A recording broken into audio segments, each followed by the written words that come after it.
Bonjour à toutes et à tous et merci de nous suivre pour cette nouvelle conférence Politeia en partenariat avec Sciences Po Paris et la médiathèque Marguerite Duras à Paris. Nous vous proposons aujourd'hui de nous intéresser aux violences sexistes et sexuelles en France. Ce thème est l'un des grands enjeux du début de ce siècle et pas une semaine ne passe sans que de nouvelles victimes ne dénoncent ce qu'elles ont vécu. On assiste en effet, depuis 2017 et le mouvement MeToo, à une véritable libération de la parole des victimes. Ce phénomène aurait permis une véritable prise de conscience collective sur les viols et agressions sexuelles. Ainsi, en France, une femme sur 5 déclare avoir subi au cours de sa vie une forme de violence sexuelle, viol ou agression. Et 80% de ces agressions concerneraient des mineurs, ce qui démontre l'importance du problème de l'inceste et des violences intrafamiliales. Il n'est donc plus possible aujourd'hui d'ignorer cette réalité. Les violences sexistes et sexuelles sont omniprésentes et elles ne peuvent plus être gardées sous silence. Si bien que les pouvoirs publics semblent enfin prendre le problème des violences sexistes et sexuelles au sérieux, comme en témoignent, par exemple, les débats récents sur l'allongement du délai de prescription dans le cadre des violences sexuelles faites aux mineurs, ou encore la proposition de loi sur la fixation d'un âge de non-consentement à 13 ans. Les plaintes des victimes semblent enfin être écoutées et donner lieu à des mesures concrètes. Mais la parole des victimes est-elle réellement mieux entendue ? Le faible nombre de condamnations pénales pour violences sexistes et sexuelles, ou encore la mise en doute presque systématique du témoignage des victimes, paraît infirmer la réalité de cette prise de conscience collective. Alors, quelle place pour la parole des victimes aujourd'hui ? Pour répondre à ces questions, nous recevons Alice Debauche, sociologue à l'Université de Strasbourg et spécialiste des violences sexistes et sexuelles. Bonjour Alice Debauche et merci d'avoir accepté notre invitation. Bonjour, merci pour l'invitation. Nous vous laissons maintenant la parole pour un éclairage sur toutes ces questions. Merci beaucoup. Merci beaucoup. Alors, je vais structurer mon intervention en deux temps. D'abord, je reviendrai d'un point de vue historique et théorique sur l'émergence de la victime en tant que personne, qui, on le verra, s'avère être un événement relativement récent dans les sociétés occidentales et en particulier en France. Et puis, dans un deuxième temps, je reviendrai sur cette place de la parole des victimes, la façon de l'enregistrer, et ce qu'elle nous apprend sur la réalité des violences sexuelles. Donc, comme je vous le disais, la figure de la victime de violences sexuelles est une figure extrêmement récente à l'échelle de l'histoire de nos sociétés occidentales. Et comme l'a montré Georges Vigarello dans son Histoire du viol, pendant longtemps, le viol et les violences sexuelles étaient condamnés au silence. Les victimes étaient condamnées au silence. Et à l'indignité, puisque viol et violences sexuelles étaient principalement perçus comme, selon les temps et les lieux, une atteinte à la propriété du père ou du mari qui portait le risque de naissance illégitime ou d'une perte de valeur de la victime sur le marché matrimonial. Également, elles étaient envisagées, ces violences, comme des atteintes à la morale, principalement religieuses. Le viol, les violences sexuelles étaient assimilées à l'adultère ou à la luxure, et la condamnation des victimes faisait force de loi, condamnation morale, mais aussi bien souvent une condamnation concrète, parfois allant jusqu'à la mort. Le troisième axe de cette perspective historique sur les violences sexuelles, c'est une atteinte à l'honneur des familles, qui était collectivement enveloppée dans la souillure, le stigmate collectif, en même temps que les victimes elles-mêmes. Alors cette perspective s'est radicalement transformée sous l'influence du mouvement féministe des années 1970, un mouvement qui a été marqué par l'émergence des questions liées à l'intime, autour du slogan « Le privé est politique ». Alors parmi les nombreuses revendications portées par ce mouvement, l'une d'entre elles s'est centrée sur la question des violences contre les femmes, et en particulier dans le cadre français, du viol et des violences sexuelles. Au-delà des manifestations, des nombreuses manifestations et événements qui ont mis en cause la façon dont viol et violences sexuelles étaient perçus dans la société, de nombreux travaux portés par ce mouvement féministe ont permis de remettre en cause la naturalité des violences en affirmant qu'il s'agissait d'une construction sociale. C'est notamment le cas des travaux de Colette Guillaumin qui a montré que la contrainte sexuelle, sous forme de viol, de violence sexuelle, était l'un des moyens de coercition employés par la classe des hommes pour soumettre et apeurer la classe des femmes, et en même temps l'expression de leur droit de propriété sur cette même classe. Ces travaux ont été prolongés en 1977 par une sociologue britannique, Jalna Anmer, qui a envisagé les violences contre les femmes comme un instrument de contrôle social des femmes, de leur comportement et de leur sexualité. Elle a notamment proposé une définition qui est la suivante. Une définition sociologique de la violence envers les femmes doit tenir compte de l'usage de la force et de la menace comme moyen d'obliger les femmes à se comporter ou à ne pas se comporter de telle ou telle façon.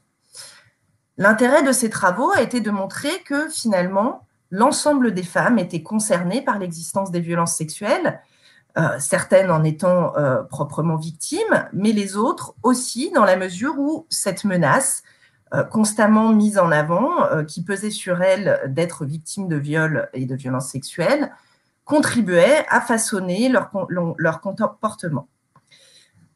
Les travaux féministes ont également permis de mettre en évidence la banalité des violences sexuelles, leur caractère massif et leur caractère intime, à rebours des représentations du viol comme un crime extrême, rare et extérieur.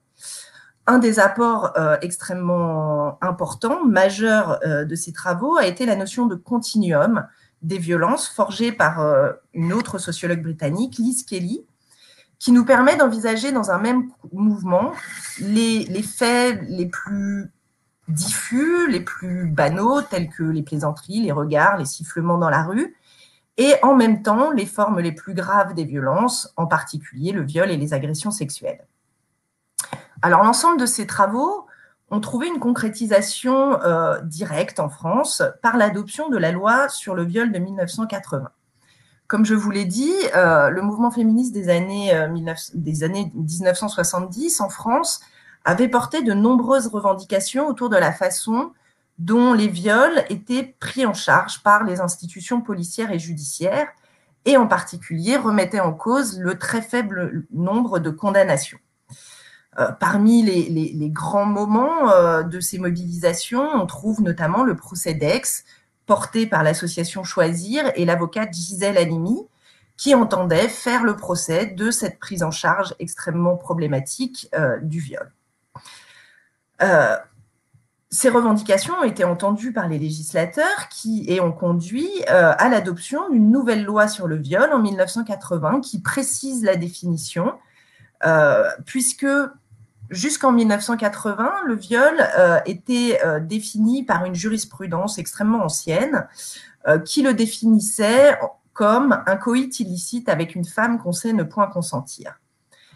La loi sur le viol de 1980 le définit de cette façon: tout acte de pénétration sexuelle commis sur la personne d'autrui par violence, menace, surprise ou contrainte.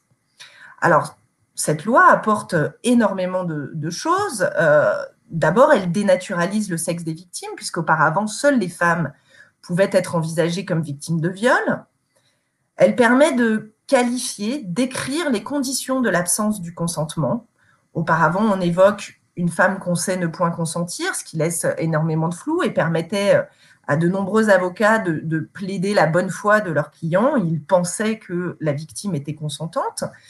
Là, désormais, si l'agresseur utilise la violence, la contrainte, la menace ou la surprise, cela permet de qualifier cette absence de consentement, même si, on le verra peut-être plus tard, cela n'est pas forcément suffisant. Elle permet également, cette nouvelle loi sur le viol, d'envisager le viol conjugal, puisqu'auparavant, il y avait une référence à un coït illicite, c'est-à-dire en dehors du cadre du mariage, et puis d'élargir les actes incriminés. Juste là, seul le coït, donc une pénétration vaginale, était susceptible de constituer un viol. À partir de 1980, il s'agit de tout acte de pénétration sexuelle. Donc ces apports sont extrêmement importants, majeurs, ont permis de renouveler très largement la façon dont le droit et plus largement la société envisage le viol et les violences sexuelles. Et puis le dernier temps qui me semble central pour pour comprendre cette émergence de la victime de viol comme personne, c'est l'adoption en 1992 du nouveau code pénal qui a permis de faire sortir les violences sexuelles, les viols et les agressions sexuelles, du chapitre des atteintes aux mœurs, dans lequel il se trouvait jusque-là, pour l'intégrer au chapitre des atteintes à la personne. À partir de 1992, donc, le viol et les violences sexuelles sont envisagés seulement, en 1992, comme des atteintes aux personnes. Auparavant, c'était l'atteinte aux mœurs qui était sanctionnée par le code pénal. Donc, en 1992, tout au long des années 70 et 80, on voit ce lent mouvement de personnalisation de la victime de viol qui acquiert un statut, une réalité et une place dans l'arène judiciaire et l'arène médiatique. Quelle place accorde-t-on donc à cette parole des victimes depuis cette époque? Alors, dès les années 1970 et 1980, en particulier dans le cadre des mobilisations féministes, on constate l'extrêmement faible recours à l'institution judiciaire. Alors, plusieurs raisons à cela, parmi lesquelles la culpabilisation systématique des victimes dans les discours, les représentations et les pratiques, avec des discours sur le fait que les victimes l'ont bien cherché, qu'elles n'auraient pas dû s'habiller comme cela, sortir le soir, boire de l'alcool, fréquenter telle personne. Et donc, cette culpabilisation systématique des victimes conduit à leur faire garder le silence. Si elles disent ce qu'il s'est passé, le risque, c'est que l'on rejette la faute sur elles-mêmes. D'ailleurs, bien souvent, elles éprouvent de la honte et intègrent immédiatement cette dimension de culpabilisation.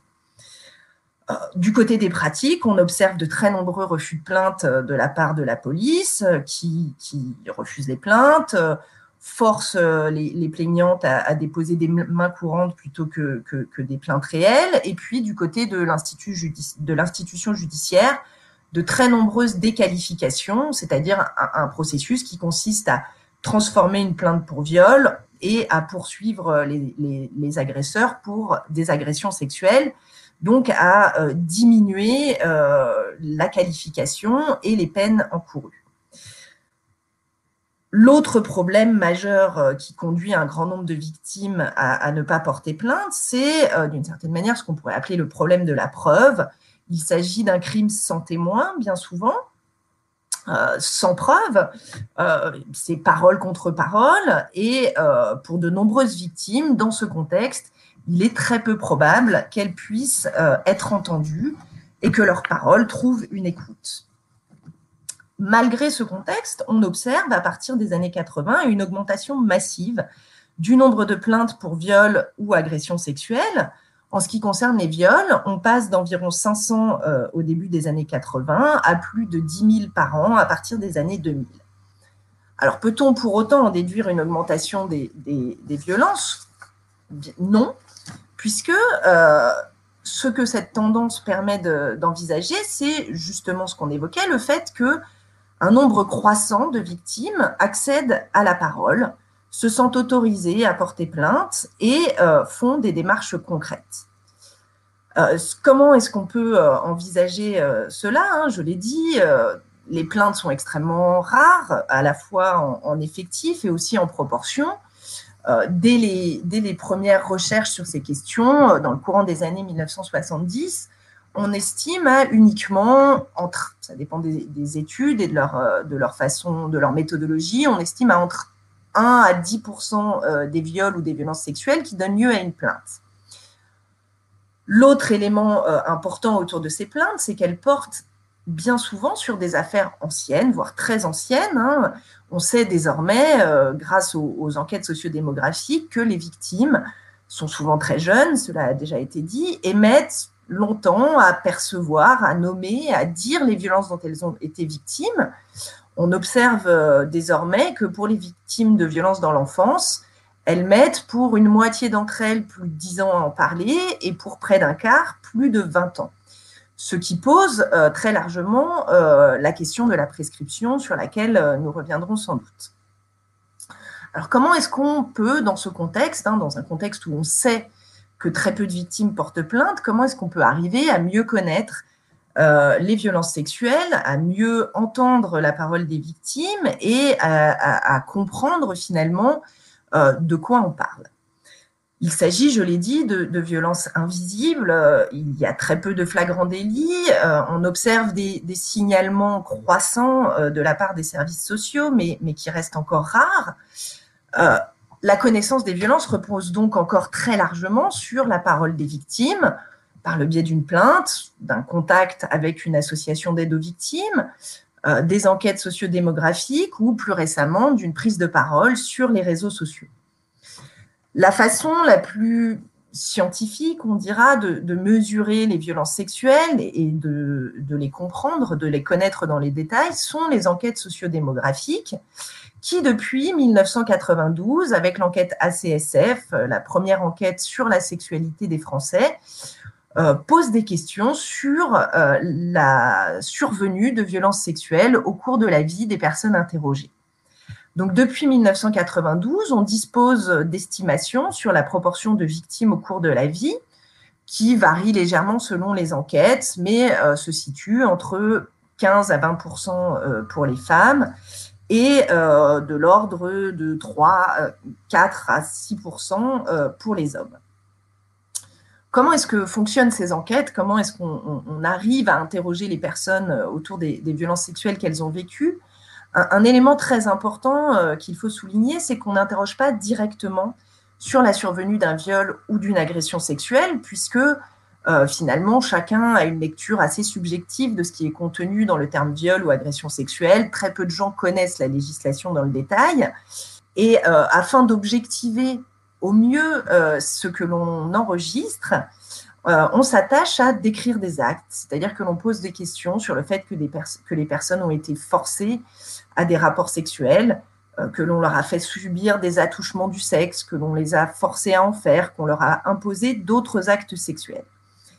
C'est selon cette méthodologie que l'enquête Virage, violence et rapports de genre, a été réalisée en 2015, ce qui nous a permis, avec mes collègues qui ont travaillé sur l'enquête, de connaître bien davantage qu'auparavant le contexte, les conséquences et les caractéristiques de ces violences sexuelles. Alors, très rapidement, 3 éléments qui me semblent importants de souligner. L'ampleur qui a été évoquée en introduction. Dans notre enquête, ce sont près de 15% des femmes et 4% des hommes qui évoquent avoir vécu au moins un acte de violence sexuelle au cours de leur vie. Un deuxième résultat important, c'est l'espace, les espaces, les lieux dans lesquels se produisent ces violences. J'ai évoqué au début la notion de continuum des violences forgée par Liz Kelly.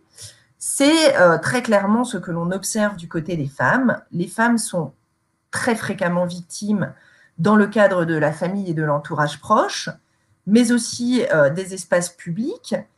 Et à l'âge adulte, elles sont également victimes dans le cadre du couple, du travail ou de leurs études. Du côté des hommes, ce continuum est bien moins effectif puisque les hommes sont principalement victimes dans le cadre de la famille et dans une moindre mesure des espaces publics. Le troisième point extrêmement important à souligner, c'est l'âge, ça a été aussi évoqué en introduction, l'âge auquel se produisent ces violences. Pour les femmes, les 3/4 des violences vécues se déroulent avant leurs 18 ans et la moitié avant leurs 14 ans. Pour les hommes, ce sont 3/4 des violences qui se produisent pendant l'enfance et l'adolescence. Si l'on s'intéresse en particulier aux violences dont il a été dit qu'elles étaient très nombreuses dans le cadre de la famille et de l'entourage proche, ce sont plus de 80% de ces violences qui se produisent ou débutent avant les 14 ans de la victime. Donc, des violences massives qui se produisent pour les femmes dans tous les espaces de vie et qui débutent extrêmement jeunes. Le dernier point relatif au continuum que j'évoquais en introduction, les femmes, il faut le noter, sont victimes tout au long de leur vie, notamment à l'âge adulte dans le cadre du travail ou du couple, alors que pour les hommes, ce sont des violences qui se concentrent pendant l'enfance ou l'adolescence. Ce que nous apprennent également ces enquêtes, c'est que finalement, et cela c'est quelque chose que l'on observe bien davantage dans les enquêtes récentes que dans les enquêtes les plus anciennes, les victimes parlent de ces violences. Finalement, l'expression libération de la parole tente à faire croire que les victimes ne parlaient pas ou pendant longtemps ne parlaient pas. On observe dès les premières enquêtes, si on pose la question aux personnes de savoir si elles en ont parlé auparavant, une grande proportion d'entre elles en ont déjà parlé, mais dans un espace intime, dans l'entourage proche. Elles en parlent à leurs conjoints, à leur famille, à leurs amis, alors qu'extrêmement peu de victimes effectuent des recours, qu'il s'agisse d'une plainte pour les violences au travail, d'un recours auprès des syndicats, d'un recours auprès des médecins ou d'une association de victimes. Pour vous donner une idée des proportions, en ce qui concerne les violences au sein de la famille et de l'entourage proche, plus de 80% des femmes qui nous ont déclaré ces violences en ont parlé avant l'enquête. C'est le cas de 66% des hommes qui ont été victimes de ces violences. Parmi ces personnes qui en ont parlé, une très faible proportion ont déposé plainte ou en ont parlé, ont fait un recours auprès d'une institution. Alors, avant de conclure, un dernier élément sur l'évolution de la parole des victimes que j'ai pu mettre en évidence au travers de l'analyse des appels aux associations et en particulier des appels au numéro vert SOS Viol Information qui est géré par une association, le collectif féministe contre le viol, depuis 1985.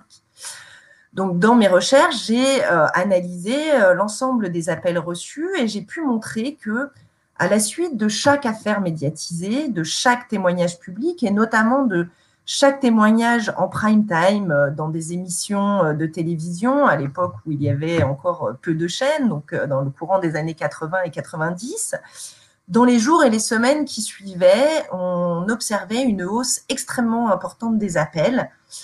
La vision d'un témoignage public permettait à de très nombreuses victimes de prendre la parole, constituait un déclic pour elles et elles appelaient les associations, soit dans l'optique d'effectuer un recours, peut-être de porter plainte, peut-être de rendre public ce dont elles avaient été victimes, mais aussi dans le désir simple de témoigner et de dire qu'elles aussi avaient été victimes. C'est exactement ce phénomène que l'on observe depuis quelques années par le biais des réseaux sociaux, sauf que les réseaux sociaux amplifient, massifient ce phénomène, la parole entraînant la parole, donnant aux victimes le sentiment d'une légitimité à pouvoir s'exprimer, d'une légitimité à se dire victime. Les réseaux sociaux conduisent à un effet boule de neige d'une certaine manière. Chaque témoignage en entraîne d'autres et donne cette vision massive, cette vision d'une prise de parole massive. Aussi, car cette prise de parole constitue pour les victimes le témoignage d'une baisse, souvent temporaire, souvent localisée, du déni et de la culpabilisation dont elles sont le reste du temps l'objet. L'analyse des évolutions au long terme de la parole des victimes, par le biais des plaintes ou des appels aux associations, révèle aussi une tendance importante à souligner. Lors des premières prises de parole des années 1970, on observe des révélations des violences les plus stéréotypées, les plus extérieures, les viols dans la rue, la nuit, par un inconnu, dans un parking, les agressions sexuelles à la fin d'une soirée par un ami ou un collègue. Ce type de violence marque les témoignages des années 1970 et du début des années 1980. Au milieu des années 1980, on assiste à la découverte de l'inceste, des violences intrafamiliales et à la multiplication des témoignages pour ce type de violence, même si, on l'a vu au cours des derniers mois, ce mouvement est loin d'être terminé et de nombreuses victimes continuent à ne pas avoir accès à la parole. Au début des années 2000, on observe l'apparition d'appels aux associations, de plaintes pour des viols conjugaux, au moment où les pouvoirs publics se focalisent sur les violences conjugales et où les enquêtes permettent de renouveler les images, les stéréotypes qui passent de la vision de la femme battue à la notion de violence conjugale qui peuvent être aussi bien sexuelles, physiques que psychologiques.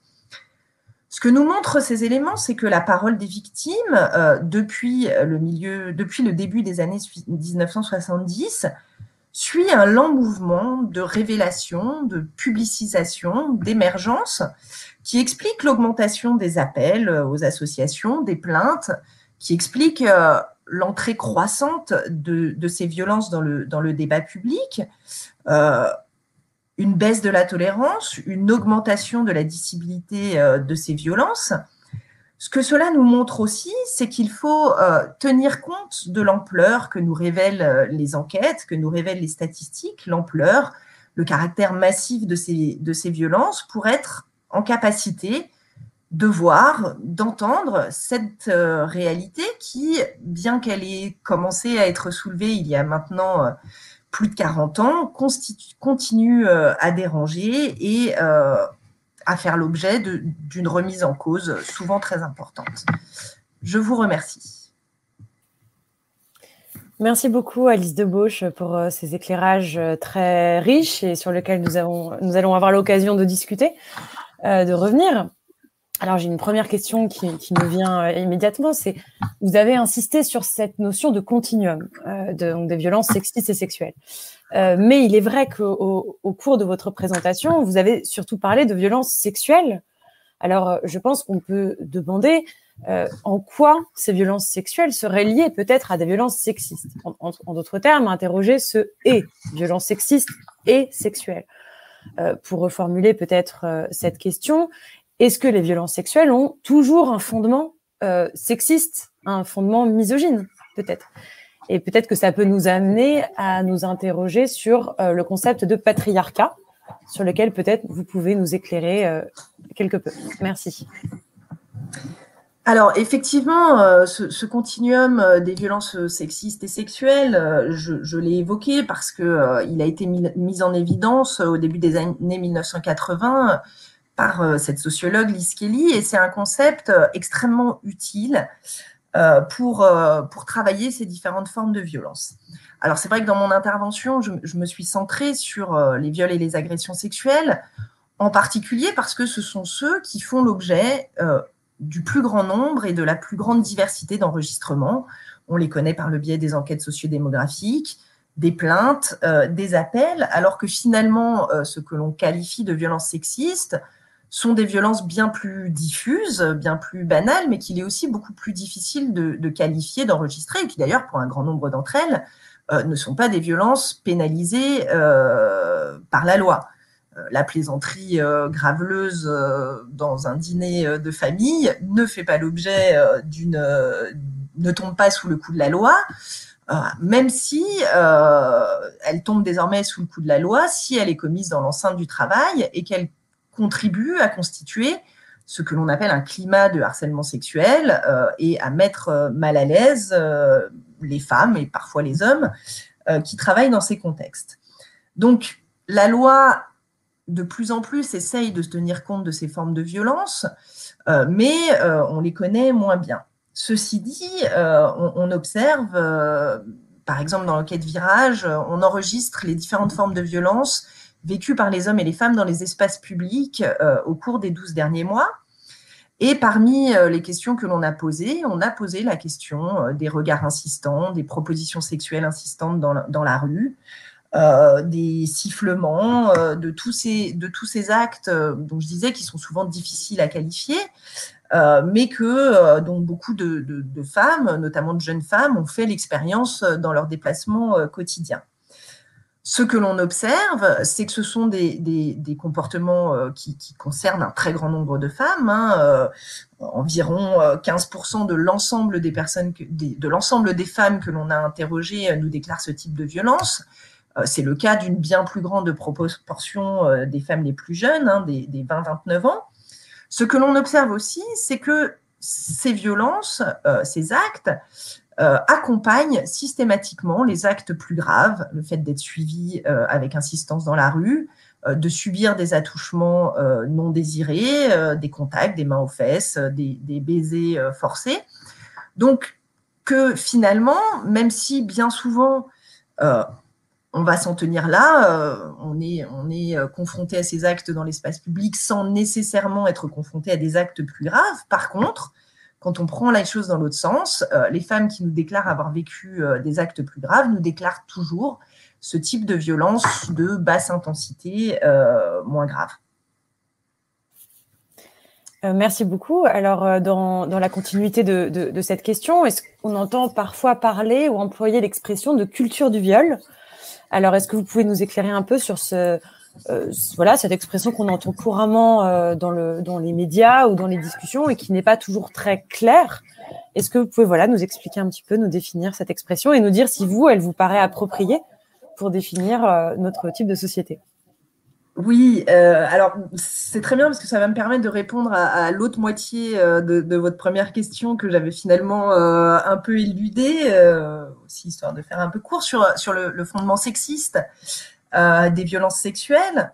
Alors, la première chose, les travaux théoriques que j'ai évoqués, les travaux féministes ont mis en évidence le fait que les violences sexuelles constituent un des piliers de la domination masculine, participent à produire, à renforcer les inégalités, les hiérarchies entre les femmes et les hommes, et qu'elles en sont également le produit, c'est-à-dire que sans ces rapports inégalitaires et hiérarchisés entre les femmes et les hommes, elles auraient beaucoup moins d'espace, beaucoup moins de lieux pour se produire.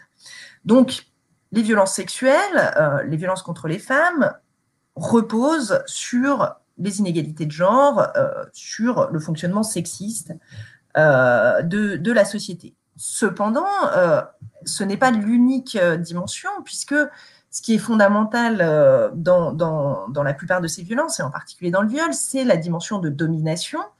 Et c'est en ça que les travaux et les pratiques féministes ont permis de mieux prendre en compte, de rendre visibles les violences vécues par les enfants, et notamment les violences vécues par les garçons, en montrant que finalement, ce qui est important dans ces violences, c'est prendre en compte la parole de la victime, l'entendre, que cette victime soit une femme, un enfant, et que ce qui est sous-jacent à ces violences, c'est cette notion de domination qui va s'exercer sur les plus faibles, que le rapport de domination soit construit sur le genre, le sexe, ou sur l'âge. Alors, la notion de culture du viol, elle est bien plus récente que l'ensemble de ces travaux féministes que j'évoque, qui ont commencé à émerger dans le courant des années 1970. C'est une expression qui a été forgée dans les espaces militants au début des années 2010, pour rendre compte finalement de la même chose que ce qu'on évoque depuis le début, à savoir le fait que le viol, c'est pas un acte extrême, isolé, ou qu'il faut envisager de manière uniquement extrême ou comme un acte isolé, mais qu'il s'intègre à un ensemble de fonctionnements, à un ensemble de comportements, à un ensemble de systèmes, de processus qui contribuent à produire des inégalités entre les femmes et les hommes et à laisser la place à ce type de violence. Alors, pour prendre un exemple, j'ai évoqué au début les travaux de Georges Vigarello sur l'histoire du viol, le fait que pendant longtemps, la culture catholique, l'héritage catholique, faisait envisager ces violences sous un angle principalement moral, et que finalement l'atteinte à la victime disparaissait derrière l'atteinte à la morale, derrière l'idée de luxure, éventuellement d'adultère. On voit bien finalement comment ces violences, mais plus que ces violences, comment leur traitement social prennent leurs racines dans des éléments culturels. Ce qu'on entend également par culture du viol, ça va être toutes les expressions médiatiques, culturelles, là, au sens de culture de masse, de fonctionnement, de mode de relation entre les femmes et les hommes, qui laissent la place à des violences sexistes ou sexuelles. On peut penser, par exemple, aux représentations des femmes dans la publicité. On peut penser aux représentations de la sexualité des femmes et des hommes qui sont proposées aux jeunes femmes et aux jeunes hommes dans un certain nombre de téléfilms, de films ou de séries dans lesquels on va assister à une rencontre entre une femme et un homme. L'homme insiste pour avoir des rapports sexuels, la femme dit non au début, et puis finalement elle dit oui, parce que aussi on est dans des représentations culpabilisantes du désir sexuel pour les femmes, d'une sexualité expressive. On considère encore bien souvent que la femme doit taire son désir, doit céder plutôt que consentir, et que les hommes, pour arriver, enfin c'est pas seulement pour arriver à avoir des relations sexuelles, mais qu'en tout cas la sexualité s'organise autour d'une proposition des hommes, d'une résistance des femmes pour faire valoir leur bonne moralité, et puis finalement la sexualité advient, et dans les représentations médiatiques, les femmes en sont les plus heureuses. Alors que finalement, si on prend les grands traits de ce scénario finalement assez classique, ce que ça nous évoque, enfin ce que ça nous décrit, c'est une mise en scène des violences sexuelles purement et simplement. Donc on est pris dans un ensemble de représentations publicitaires, médiatiques, culturelles, religieuses, qui contribuent à minimiser la réalité des violences sexuelles, voire à les nier, et contribuent également à culpabiliser les victimes. Si elles en sont là, si elles vivent ces violences, c'est qu'elles en sont responsables, au moins en partie. Merci beaucoup. Alors, comment expliquer une des particularités des violences sexistes et sexuelles, c'est que la parole des victimes est presque systématiquement mise en doute. Alors, comment expliquer que ce soit le cas dans le cadre de violences sexistes et sexuelles et pas le cas pour d'autres crimes ou délits de la vie, alors j'espère pas trop courante, mais en tout cas de la vie quotidienne.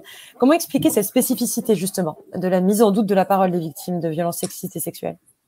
Eh bien, tout ce qu'on vient d'évoquer, c'est-à-dire le fait qu'il s'agit de violences sexistes, de violences contre les femmes. On n'envisage effectivement pas du tout de la même façon la parole de quelqu'un qui porte plainte pour un cambriolage, qu'il s'agisse d'un homme ou d'une femme. Ici, on est dans un système qui repose sur le fait que l'on ne voit pas les violences sexuelles, que l'on n'en parle pas, et que la parole des victimes ne doit pas être entendue. Si on veut réussir enfin, dans l'idée que les violences sexuelles contribuent à contrôler, constituent un instrument de contrôle des femmes, de leur sexualité, de leur comportement.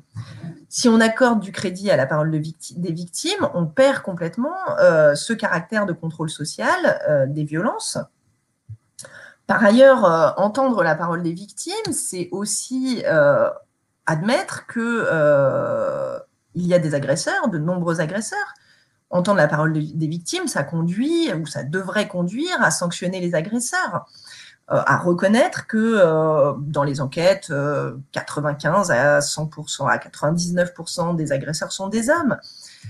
Il se trouve que encore maintenant, une grande part du pouvoir politique, du pouvoir de faire les lois, se trouve entre les mains des hommes, du pouvoir de l'ensemble des pouvoirs institutionnels, et que dans ce contexte, il est plus confortable de ne pas entendre les victimes que de les entendre. Oui, c'est malheureux, mais évidemment, c'est absolument lumineux quand vous l'expliquez. Alors justement, ça nous amène à ce moment-là à la question de l'espace de la parole. Alors vous l'avez déjà évoqué dans votre conférence, mais on entend souvent cette critique justement de ce qu'on appelle le tribunal populaire. Alors, voilà, cette expression souvent assez évocatrice, hein, mais qui justement va critiquer le lieu où les victimes prennent la parole, justement. Alors, est-ce que vous pouvez nous expliquer un petit peu quel phénomène cela traduit, en réalité, que cette expression de tribunal populaire? Alors, bon, c'est un des nombreux avatars du déni systématique, de la mise en cause, de la culpabilisation, hein. Alors, c'est assez intéressant puisque d'un côté, on demande aux victimes de nommer leur agresseur parce que on les soupçonne d'inventer, de se rendre intéressantes. De l'autre côté, quand elles le nomment, on atteint à la dignité des personnes. On ne les croit pas non plus. Donc, bon, elles sont prises entre différentes injonctions, le résultat étant systématiquement le fait qu'on n'accorde pas de crédit à leurs paroles. Alors, sur la question du tribunal populaire, c'est quelque chose qui a été soulevé au moment de MeToo inceste, de ce que j'évoquais, à savoir l'arrivée massive de témoignages sur les réseaux sociaux. Alors très concrètement, ce sont des cas rarissimes. Si on prend l'ensemble, il y a eu des analyses nombreuses, des témoignages avec le hashtag MeToo ou MeToo inceste. Extrêmement peu d'entre elles, extrêmement peu d'entre eux, de ces témoignages, nomment l'agresseur. Ce sont des cas rarissimes qui d'ailleurs ont bien souvent été pris en charge par les tribunaux. Donc finalement, il n'y a pas de tribunal populaire. Donc déjà, je pense que le premier point important, c'est ça, il s'agit de cas rarissimes, et comme souvent, des cas rarissimes qui vont être montés en épingle pour discréditer l'ensemble des victimes qui interviennent sur les réseaux sociaux. L'autre élément qu'on peut peut-être mettre en avant, c'est aussi que j'ai évoqué la faiblesse des plaintes, j'ai très peu parlé des condamnations.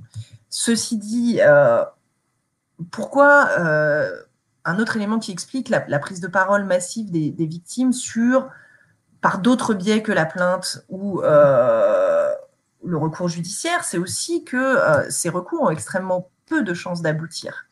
Statistiquement, on mesure environ 1%, 1 à 5% des victimes de viol qui portent plainte. Sur ces plaintes, on va dire, si actuellement on envisage environ 10 000 plaintes par an, on est actuellement à moins de 500 condamnations par an pour viol. Donc, ça représente moins de 1 sur 20 moins de 1 plainte sur 20 qui aboutit à une condamnation. Donc, à nouveau, 5%. Donc, 5% de 5%, on est sur une proportion extrêmement faible. En gros, la condamnation des agresseurs est quand même un fait rarissime. Donc, voilà, il faut avoir ces éléments de contexte en tête quand on traite de la façon dont l'institution judiciaire prend en charge les viols et les agressions sexuelles.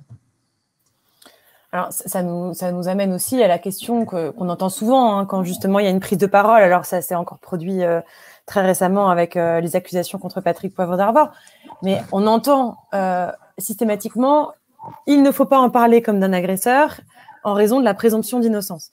Alors, il y a un accent très fort qui est mis sur la présomption d'innocence, qui est parfois d'ailleurs inaudible pour les victimes qui prennent la parole. Et peut-être que ça va dans le sens à ce moment-là d'une mise en question de la justice. Ça peut nous amener à nous interroger sur la pertinence de la réponse pénale. Est-ce que la réponse pénale est toujours la bonne aux questions des violences sexistes et sexuelles? Alors, bon, voilà, je pense qu'il est important de rappeler que la présomption d'innocence est en effet extrêmement importante. J'ai déjà rappelé que les plaintes ont très peu de chances d'aboutir, que c'est aussi un fait connu des victimes. Et puis quelque chose que j'avais rapidement évoqué dans le cadre de la conférence, c'est la question aussi des délais de prescription. C'est quelque chose d'important à avoir en tête quand on évoque les victimes et leur prise de parole. À l'heure actuelle, les choses ont bien progressé depuis le début des années 80. À l'heure actuelle, elles disposent de 30 ans quand elles vivent des faits en étant mineures. Elles disposent de 30 ans à partir de leur majorité pour porter plainte, ou de 20 ans à partir de la survenue des faits lorsqu'elles étaient majeures. Je l'ai dit, pour un grand nombre de victimes, prendre la parole prend énormément de temps. Prendre conscience des violences, en parler autour de soi, se dire qu'il serait utile de porter plainte, c'est un processus du long cours. Et on s'aperçoit que bien souvent, au moment où elle décide de prendre la parole, ou au moment où, j'ai évoqué le déclic des autres témoignages, au moment où le voile se déchire légèrement, le voile du silence se soulève, et où elles ont l'opportunité de prendre la parole, finalement, les faits qu'elles évoquent, les faits dont elles ont été victimes, sont sous le coup de la prescription. Elles n'ont plus la possibilité de ce recours pénal.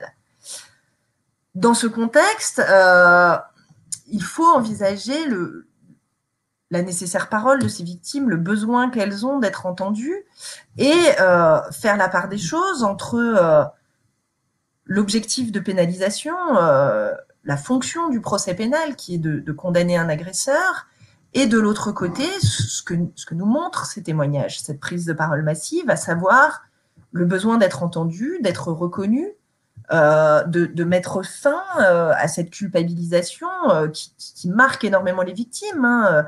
Quelque chose aussi que je n'ai pas souligné, mais que les travaux, en particulier statistiques, mais aussi qualitatifs, mettent en évidence, c'est à quel point ces violences peuvent avoir des conséquences extrêmement lourdes sur la vie des victimes.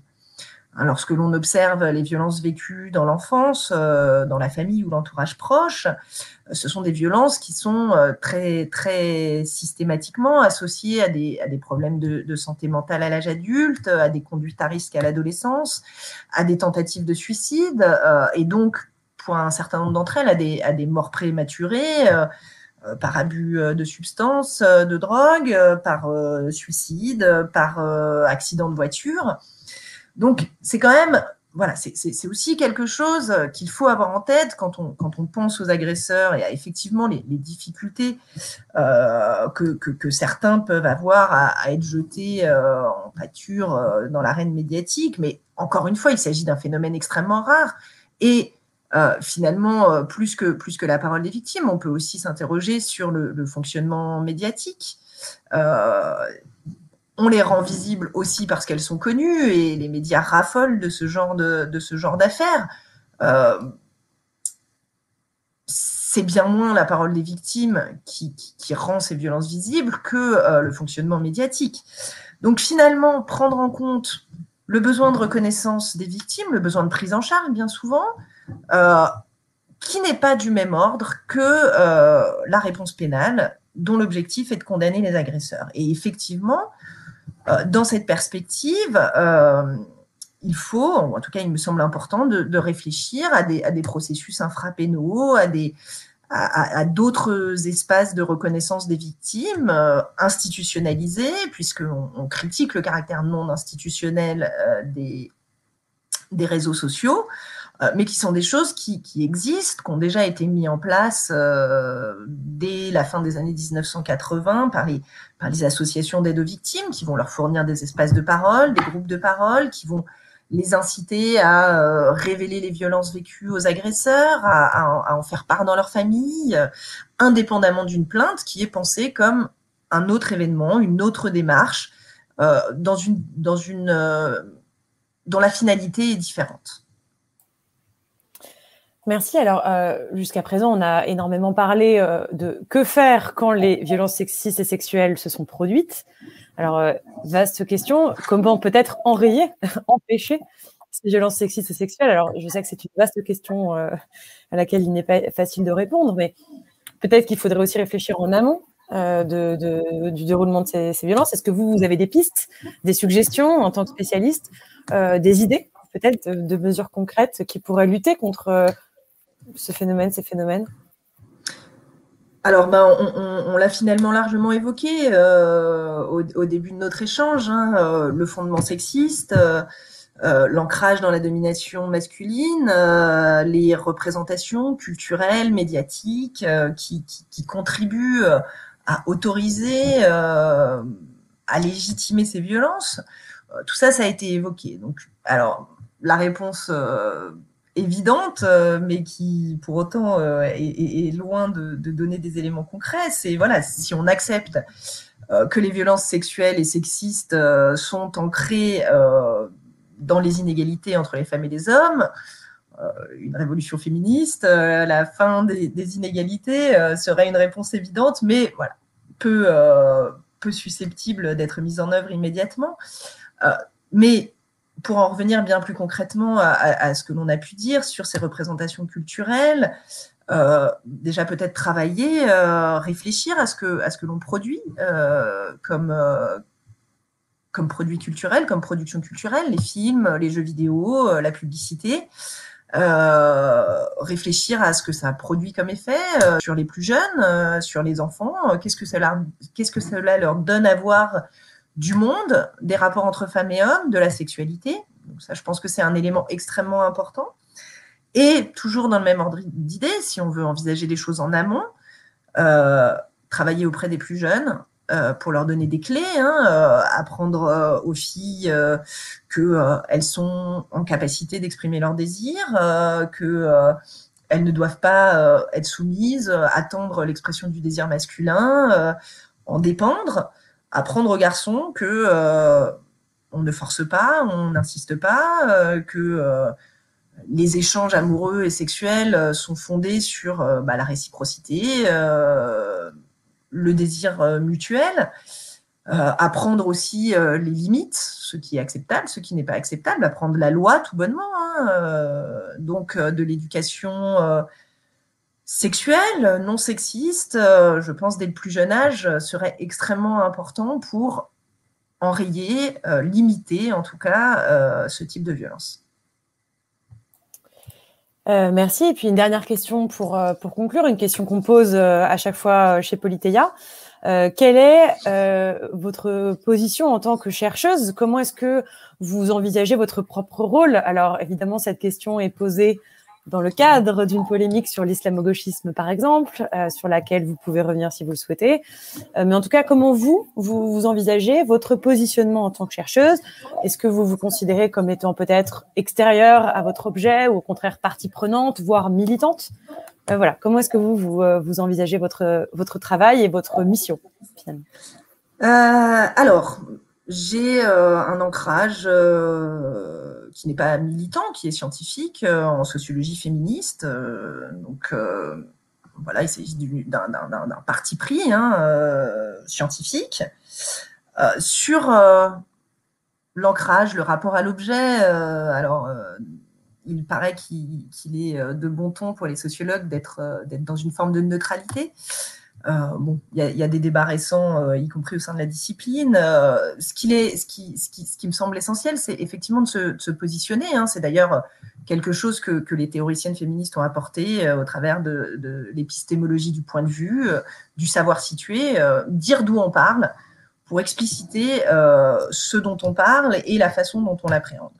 Donc effectivement, moi j'ai un rapport à mon objet qui est un rapport de femme. J'ai grandi élevée par une mère féministe qui pourtant était extrêmement angoissée à l'idée que je sorte seule le soir, qui m'abreuvait de recommandations, de conseils. J'ai grandi avec la menace du viol comme horizon.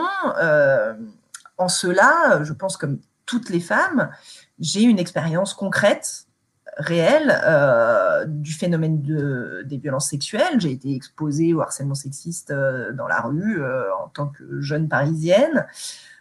Et donc, en cela, je pense que j'ai l'expérience commune des femmes, des violences sexistes et sexuelles, et finalement que j'ai été victime de telle ou telle forme de violence importe relativement peu.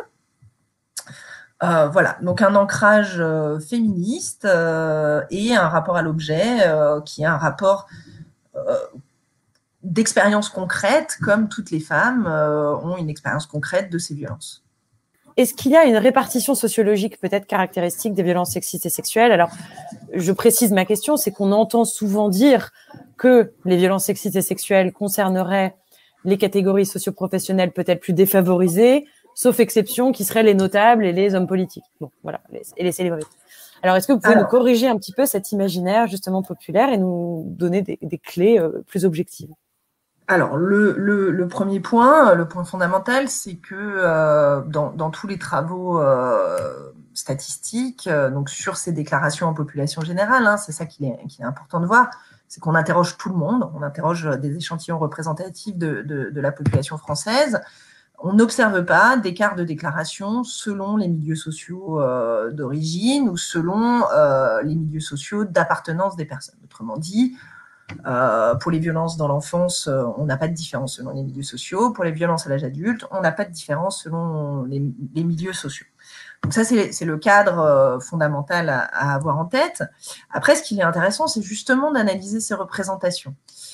Tantôt, c'est l'apanage d'une certaine bourgeoisie décadente post-68arde. Tantôt, c'est spécifique au milieu du nord de la France, défavorisé, pauvres, alcooliques. On se souvient peut-être d'un certain nombre de messages, notamment lors de matchs de foot, qui accusaient les adversaires d'être des pédophiles consanguins. Enfin voilà, donc c'est des choses qui sont mobilisées dans différents contextes, mais qui mettent en scène souvent des populations bien spécifiques, certaines franges de la bourgeoisie d'un côté, certaines franges des classes populaires de l'autre.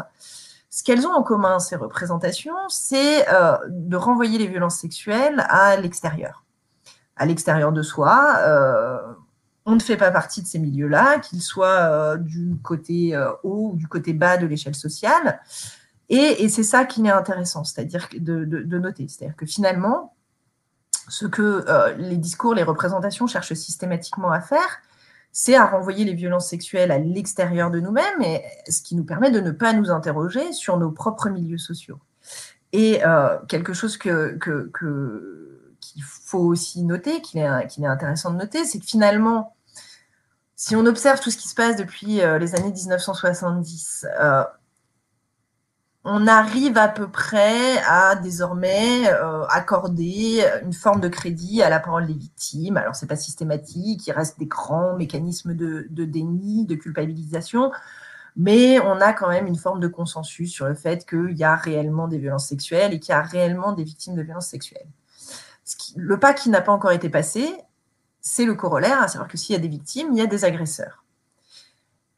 Et que si les agresseurs existent, on en connaît, ils font partie de notre entourage, ils font partie de nos milieux sociaux. Et c'est aussi la fonction sociale de ces représentations, c'est de ne pas avoir à s'interroger sur les hommes que l'on connaît, les hommes de sa famille, les hommes de son entourage. Voilà. Donc on accepte qu'il y ait des victimes, on accepte d'en connaître, on est capable de le reconnaître. Il reste encore du chemin à faire pour que ce soit le cas des agresseurs et qu'on soit capable de s'interroger sur soi-même et son propre milieu social.